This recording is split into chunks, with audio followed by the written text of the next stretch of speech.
করব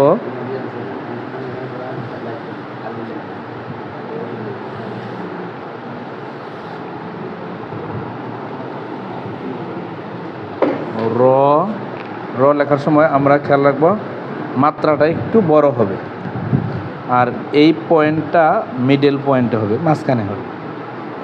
তাহলে আমাদের ব এবং র লেখার মাপটা ঠিক থাকবে। সম্মানিত ভিউয়ার্স, আসসালামু আলাইকুম রহমতুল্লাহ। দেশ ও দেশের বাইরে থেকে যারা দেখতেছেন তাদেরকে আমি নুরানি প্রশিক্ষণের মূল আকর্ষণ বর্ণগুলো সুন্দর করে কিভাবে লিখতে হয় আমি সেই বিষয়গুলো এখন স্পষ্ট করে নিয়ে আসব। আপনারা আমার চক সিলেটে হাতের দিকে দেখতে থাকেন, আমি আপনাদেরকে নিয়ে আসব। ব এবং র লিখে ফেলেছি, ক লিখতে হবে মাত্রার মাঝখান থেকে। এটা হলো একটা মাত্রা, এটা হলো মাঝখান। এখান থেকে আমি ক লিখব, অর্থাৎ বাম পাশে যতটুকু আসবে এখান থেকে দ্বিতীয় বাহু, এখান থেকে তৃতীয় বাহু দেওয়ার পরে এখান থেকে ডান পাশে ঠিক ততটুকু যাবে। তাহলে কটা আমার মিডল পয়েন্টে কটা সুন্দর হবে।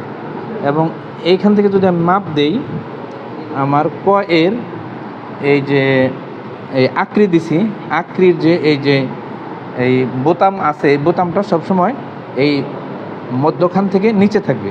খেয়াল রাখতে হবে এখান থেকে যদি মাপ দেই তাহলে এটা উপরে থাকবে, এখান থেকে যদি মাপ দেই এটা ডান পাশে থাকবে। খুব খেয়াল করব, এই মাপগুলো যদি আমরা বজায় রাখতে পারি তাহলে আমাদের বর্ণের মাপ সঠিক হবে।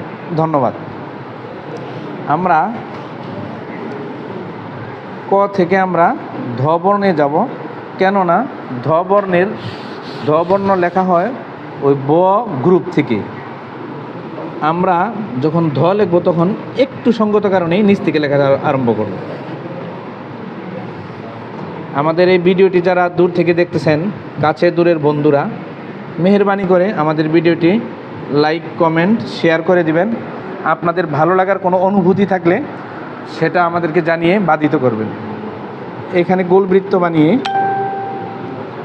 আস্তে করে এটা আমরা টেনে এনে এখানে সংযুক্ত করে দেব। খেয়াল রাখতে হবে যখন আমরা ধ লিখব, ধ লেখার মাপ এটার সাথে বাম পাশে এটার সাথে এটার অপূর্ব মিল হবে, এবং এই গোল বৃত্তটা ঠিক এটার মিডল পয়েন্টে হবে। অর্থাৎ এখান থেকে এখানে এই প্রথম বাহুর যেই দূরত্ব, এই দূরত্বের মাঝখান বরাবর এই গোল বৃত্তটা হবে। এখান থেকে এনে বাম দিয়ে ঘুরাইয়া আমরা এখানে সংযুক্ত করে দেব। তাহলে ধ লেখার যে মাপ এটা আমাদের সঠিকভাবে বুঝে আসবে। অর্ধমাত্রার বর্ণ যেহেতু